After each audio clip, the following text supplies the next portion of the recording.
guys, we are back again on Friday. It's a new discussion day to discuss our new topic. Today we are live at your station Kings TV. We want to bring you the best there is from outside to the inside world.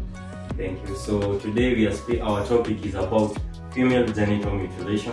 This topic imekuwa ikiwa-affect nyinyi na pia sisi. Welcome you to come and enjoy with us. Stay tuned. Don't quit it. Don't touch the dial. I'll be back with you. So today we have the best and wonderful guest with us. So we are going to introduce them, to let her introduce herself, and let's hear their views concerning the female genital mutilation topic. Thank you. Introduce yourself, please. Okay, hi. I'm Beatrice, but you can call me Papi. I'm a writer and a poet. Like you can see, life is a poem, and also an engineer in the making. Wow. So you say you are a writer and a poet. So you're gonna say these things as rhymes. Okay, so today our theme is the effects of female genital mutilation in the society. So as you are targeting the young people, the women and the government, you are supposed to tell us about what you think about female genital mutilation. How is it affecting us? How is it affecting the community and how is it affecting the young people? So feel welcome, feel comfortable, have your cup, and thank you. Okay, so we are going to start. Okay, for people following us on live, we are at Kings TV, we are Facebook Kings TV, YouTube Kings Fraternity. So keep on the dial, follow us there, touch on the subscription bell, and you see you. Okay, what is your understanding on FGM, female genital mutilation? Okay, for me to, instead of saying that FGM, you can say it as FGC. Also, that is a female genital cutting. That's why it used to happen. It started like in the 5th century before Christ. It started in Egypt. So we can say like it's something that you cut the genitals of the females. The same that we do circumcision for the boys. Now the FGC is for the new genitals for the girls. Okay, so you poet, you call it FGC. Yeah. That's a new term I've heard with you today. Wow, you're teaching me a lot. So when you call it FGC, like female genital cuttings, so what do they basically focus on? Like you said, it started on the Egypt, 1500 BC. That's what you said. So like, what do they value? Like, what do they focus on? That is like a religious belief or a cultural belief that some people, a certain group of people believe in. Like when we say culture, those are the norms, the beliefs and the values that a certain group of people believe in. Not everybody focuses on that, but there are communities that, which even today, they still follow it. But not a lot of people. So there are girls in the 1500 BC. Yeah. There was the cutting, the FGC, you are saying it, yes? Yeah. There was the cutting. If there was some girl in the 1500 BC and never agreed to cutting, was it supposed to be like a compulsory or like it was voluntary? What was it? Like I'd say it's as a cultural belief. You know, if you believe in something, you have to go. It's mandatory for you to go through it. So you cannot say that you will not go through it because you have some certain beliefs. This is something that you are born. You are born in a certain community. You find them believing in it. You are growing up believing in it. So it's something you cannot change. It's mandatory for you to do it. Wow. So, but okay, I'm trying to understand. For boys, I do understand, but for girls, like, what were they cutting? My interest is what? Okay, it's the outer part of the genitals of the female. That's how I can explain. You mean the labia? Yeah. Oh, okay. It's the labia majora. Okay, but Sasa, what about when they say clitoridectomy and stuff, cutting the clitoris? What do you understand by that? Okay, it depends on the community that you're in and what they cut. But you know, they used to say that they are cutting it so that they can prevent early pregnancies and all that. So that the female, they can grow up to be like responsible young women. So it depends on what you cut. Okay, so when you say they used to depend on it so as to avoid some things, that's the answer of why they carried it out. Yeah, Like, because they wanted to prevent early pregnancies. You know, there's a certain age where you get from the age of 13 to 49. That's when a lot of females they are not active. So when they did that, it will prevent the females from going to do that before it's the right time for them. Okay, so if they are already cut, they will not do the thing. Yeah. What do you think so? Yet the person still remains the same. Okay, when you are cut, even you, the males, you go through some teachings you are taught when you go through circumcision. Also, when the females were doing that, the females were also being taught some things they're supposed to be. Now you're a young woman, there are some things you're not supposed to be doing, and there are things you're supposed to be doing. Now you'll be following that. Okay, so in the community, like, what do people get when they, like, okay, a girl has been, let's call it circumcised. Yeah. When you circumcise a girl and let's say, are there values, you know, for a man, we say a man becomes a man when you are cut. Yeah. What does a girl become when they are cut? You become a woman. That's what they believed in. Right. Yeah, because you know, in those early, they used to believe that a woman, when you are become a teenager, that's when you're 13 and above, you can get married. Now you're circumcised. Yes, you're a woman. You're a woman? Yeah. Oh, interesting. So, to me, what I'm understanding concerning what you're saying, did they use FGM as a weapon to control early pregnancy and innovation? Like, you know, the gender quality, they like to explore a lot, you know. Like the boys like to know what can this do, and the girls want to know what can this do. So was it a weapon, or was it something they used like to control anything? Yeah, it was a weapon to control the early pregnancies and also to prevent side innovations. You know, when a girl was cut, then you are a grown woman. You're not going back to school. So the women were not that, they are not yet educated. So they will not be able to innovate a lot of things like they're supposed to be doing when in school. Now you have become a woman. Now you can be told, you can be taken to a man's house and become a wife. So that means you become a housewife, or because you don't have that knowledge about other things out in life. So they were to prevent innovations and also to prevent early pregnancies. No, that is interesting. But let me give you a clue here. Let me give you a quiz. Let's say there is a girl who is 16, she hasn't received a cut, and there is a girl who is 13 who have already received the cut. Who is the woman there? According to them, not to me, because I don't support FGC. Yes. According to them, as long as you're not cut, you're not yet a woman. Yeah. So the 13-year-old is the woman here. Oh, yeah. Oh, so the roles change, even the years change. Yeah. Oh, interesting. Okay. And you cannot even get to the age of 16 without you being cut. Okay. You know, there's somewhere you could get to the age of 16. I've heard of boys running away from the cut. Boys running away. If a girl runs away, what was it to happen? Okay, if the girl runs away, but you know, most of the communities, before the girl was cut, the man who was interested in the lady first, they had already paid the bride price before she was cut. So the bride price will be taken back to the man's family. And also, if the girl is able to run away, even their families, in some communities, they were burnt from their villages. Because that was shaming the gods as they believed in. So if the lady was, ran away, it will depend on the community you're coming from. Okay, there's something you have said right now that has bring an interesting question to me. You have said concerning that the man bringing the bride price, let's say, the bride price, yes? Okay, is the girl choosing the man, or the man is just bringing a bride price for, like, the man is the one who wants the girl, or it's the girl who wants him the man? The man chooses the wife. Yes. And also the families, they come together and they decide, maybe even before you are born, some other communities, they believe, even before you are born, they know there's this boy that is going to marry my daughter, then if my wife gives birth to my daughter.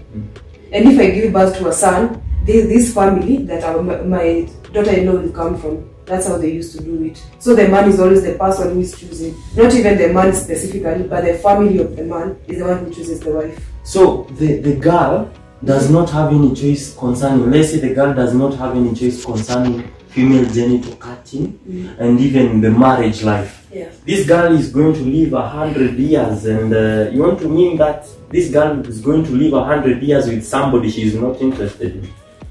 Yeah. It's not that they used to believe that women they don't have a say in the community, in the society. Yes. As a woman, you're not supposed to have a say in everything that you do, as because everything you do reflects of what which family you come from and what you believe and what the community believes in. You cannot be able to choose, to make a decision that does not go with the sayings of the community or the society that you come from. Yes. So a woman doesn't have a say in anything. Wow. So okay, very interesting. Hey. Good one. So, okay, let me ask you.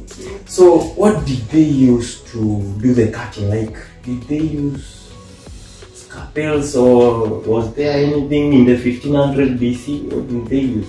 There are blades. They would use, or even knives, specific knives, not the ones that you use at home, but specific knives, or even before the laser blades came, because those were innovations that came later on. So they used to use the knives. Or the tools they used to use to cut the things they are like meat. Okay. But they were specific ones. You say to prevent some infections. Okay, before Christ. It was before Christ. Yeah, it happened because the Islams were the ones who used to practice that a lot. Because the Islams were the ones who brought FGM to most of the communities. I thought they used to use stone. Or maybe you see those time before Christ, I thought they used stone. Yeah? You're talking about the before Christ, yes. So you cannot mention about the Stone Age. Okay, but you know those ones they used to be shaped with like tools. So they used to like to be like this. You cannot say it's a stone or but it was a stone. Okay. Alright. Okay, but this stuff they used, let's say they have done the FGC on you. Oh, sorry. They have done an FGC on a girl, then they use on the like they have already cut that girl, then they cut another girl. Would it lead to infection of diseases or? Okay, you know the way you use like spirit when you are shaving your hair, when you are shaving your hair. That's what they used to do. They had some, they used some herbs to disinfect those things they used to cut them. Yes. To prevent the infections. You'll disinfect. Yeah. But so let's say somebody has HIV and AIDS. Because there is HIV and AIDS, you cannot disinfect HIV and AIDS. But at that time, I don't believe there was HIV and AIDS because HIV was created, it came through after the World War when it was created in the lab as a weapon. Oh. Yeah. So I don't think that time they used to have, like, you know, people in those years, diseases like HIV, they were not like common because a lot of how will I put this? Those diseases were not that common in those societies. So you mean HIV came after? Yeah. So if a girl was cut at that moment, she was safe that there was no HIV and AIDS. Yeah, they didn't know anything like HIV. Wow, oh, you got broad knowledge. I love it. So okay, let me ask you, because you have said there is no HIV and AIDS, what about tetanus? Because tetanus is always there. Tetanus was not it has come after surgery in the lab. No, tetanus has always been there. How did they avoid tetanus? Those herbs, they used to disinfect them with the herbs. So you cannot say people did not get sick. That's why they continued doing it because not people are not getting infections. So they had courage and confidence that this thing will not hurt anyone. Okay, how did they put the herbs? Did they put them inside or how did they put the herbs? Okay, the same way when you get circumcised right now, it's the same way that it used to happen. Like you'll be nursed for a little while, then you'll get better soon. So they used to clean them, like it's like a wound, they used to clean it until it gets better. Oh. Yeah. So I like your knowledge. So guys, I'm seeing your comments here online. So I'm loving it. Naona Njugush kutoka Meru anasema, man, you're hot, eh? You got knowledge. Alafu napata Justus anasema, keep it locked, niko live. Anasema like, ni Karo. Yeah, Karo anasema, I like it. Sikuwa najua about the 1500 BC thing. Then keep your comments coming as we prepare. So we are going to take our cup. Let's go to a break. That's our yes. So keep live King's Fraternity on your Facebook, and Facebook you comes King's TV. Yeah, YouTube you go to to King's Fraternity. See you back in our guys. It's hot than never here. Okay, welcome back to the discussion live on Friday. It's you. For people who have tuned up right now, we are on King's TV on our Facebook and King's Fraternity on YouTube. Go and follow us there and subscribe. Ding ding ding. See you there. Okay, so back to our visitor. We are going to have some discussion. We see what their views in coming to solve the issue of FGM in the community. Okay, what is your advice? Someone living in such a community where FGM is still the way to control the modernity of exploitation in the youth. What is your view? Okay, maybe when you practice FGC to the females, it actually affects them psychologically, also you can say mentally or even physically, and also economically to the society, and also as a country. It affects us economically. Like for instance, when you cut let's say 20 girls in one community in a period of 1 month, that means that those girls, they've been in their houses being nursed. So that means they'll not be doing something that will be able to help the country economically. And also psychologically, that girl will be knowing that I'm not supposed to be doing this, something that I'm supposed to be doing when I'm at this age, I'm not going to do it. So that female will not be growing, psychologically and even mentally not be even growing. And also physically, that the females, when you cut their clitoral 6, that female, it will not be the same as someone who has not been cut. So it actually affects them. So it's not right for them to be cutting them. It affects the female a lot. It affects them so much.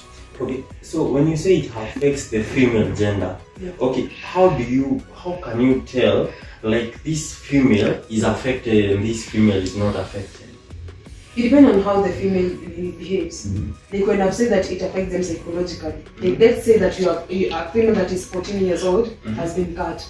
At the age of 14, you are a teenager. That's when you're supposed to be exploring a lot of things. That's when you get to know a lot of things that happen in the society. That's when you're supposed to be interacting with the people of your same age, and you get to learn a lot of things. Now when you're cut, you're told that I'm not supposed to be doing this because I'm a woman. Now that girl will not be able to do this that they are supposed to be doing at that certain age. They start doing things that are being done by someone who is a lot 20 years older than them. So that will be affecting them actually a lot.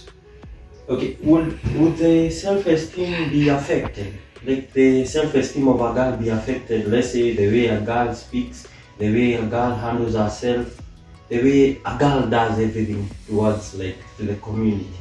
Yeah, their self-esteem will be affected because this girl knows that I cannot be able to talk to someone my age, or I'm supposed to be interacting with people that are called women. I'm not supposed to be interacting with someone that has not become, because to me that's a child. They're of the same age, but to me that's a child. Now their self-esteem will be lowered because they know there are certain things that I cannot ask questions, because as a woman, I'm supposed to be knowing this. So there are a lot of things that be keeping them to themselves instead of asking questions for them to be knowledgeable about it. Okay, so a girl, you have said when a girl is cut, she changes the mind from a child to a woman. Yes? Okay, what about the girls that have not been cut? How can they cooperate and come and join each other's hands? According to psychology, you're supposed to be, at a certain age, you're supposed to be learning it slowly. I'll give an example with me. Right now I'm 18. I'm in college. People are supposed to say that you're supposed to be finishing high school at the age of 18. So that you can be able to be, when you get out of high school, you're supposed to learn a lot of things. For me, I've grown up around people that are older than me. That's why people tell me that I think like an older person. That's how it's going to affect that girl, because you are 14 years of age and are supposed to be acting like a woman.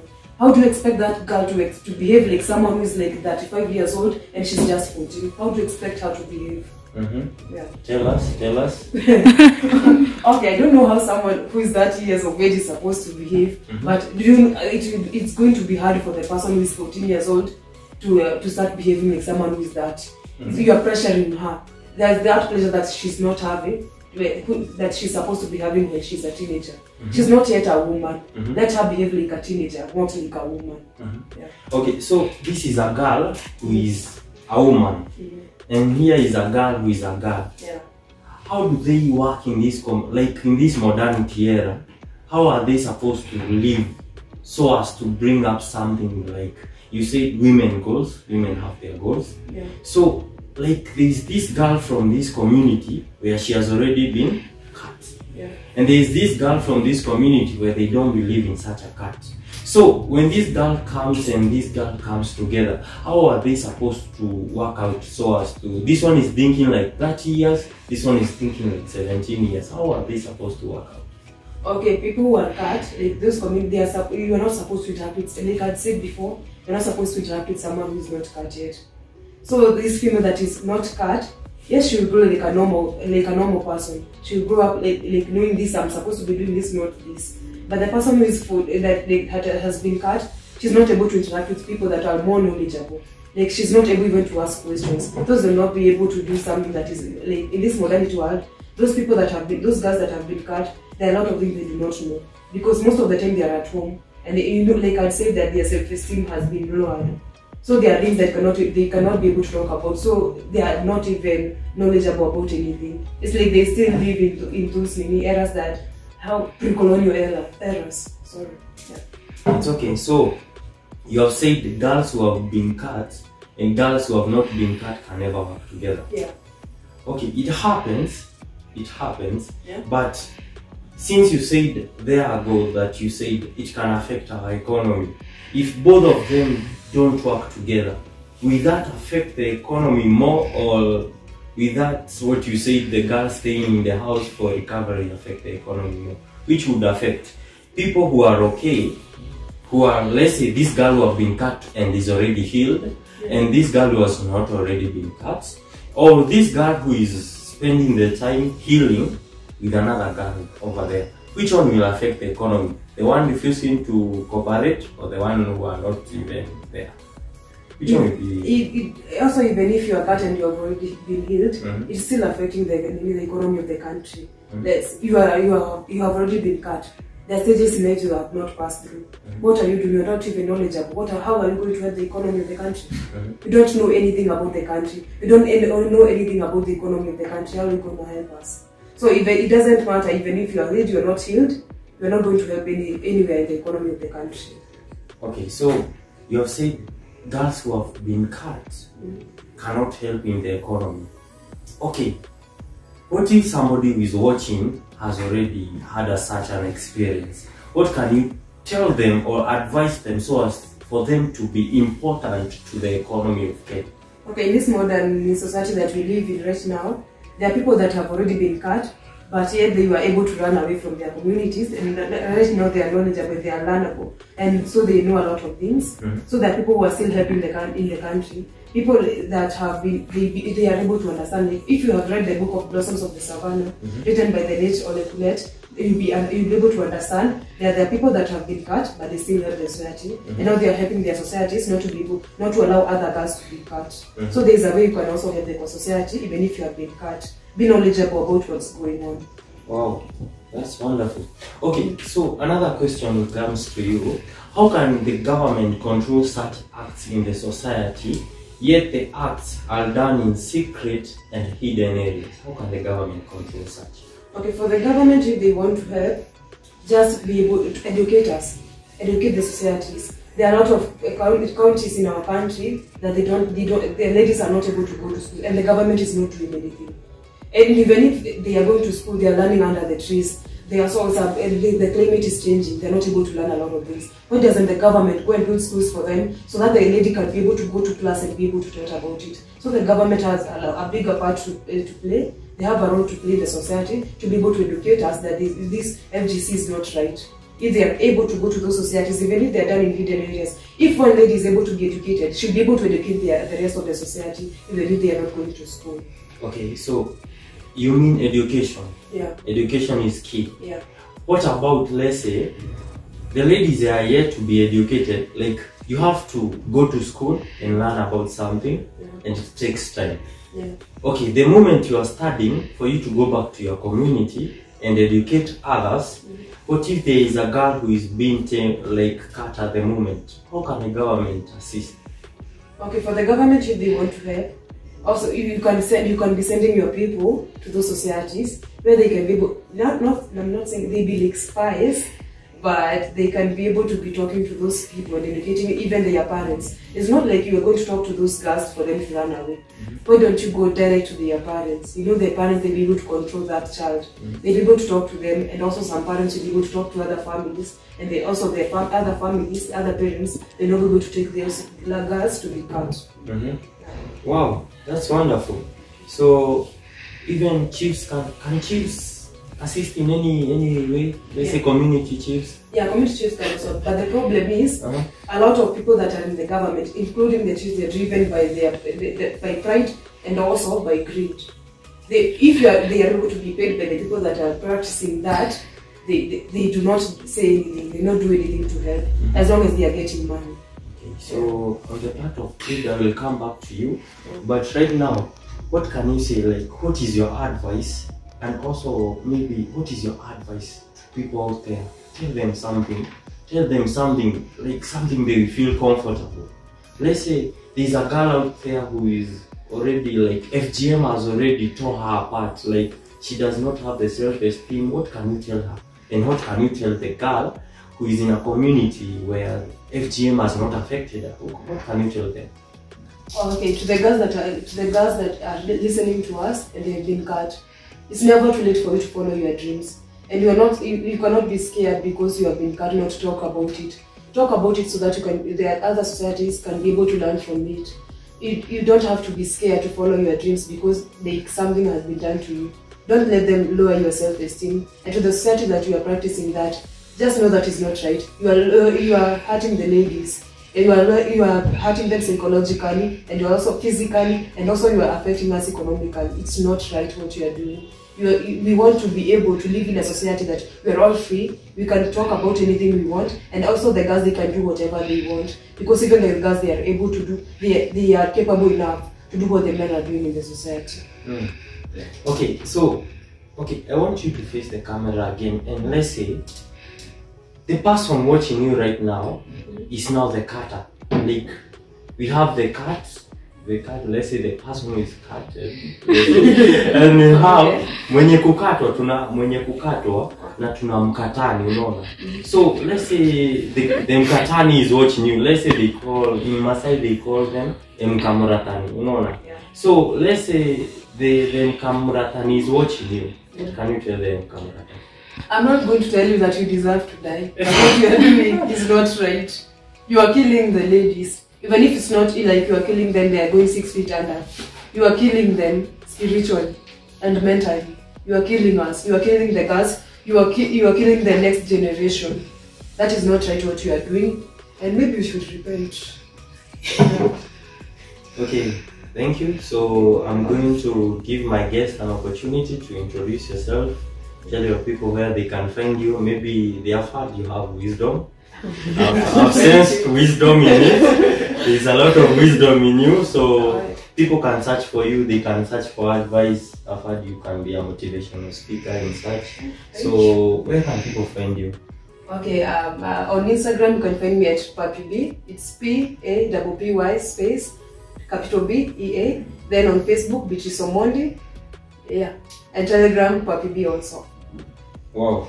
Okay, so guys, we have come to our final touches of this discussion show on Friday.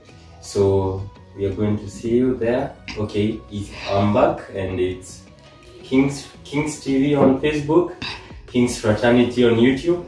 Okay, my name and your host for today was Dominic Muya, or call me King. Thank you.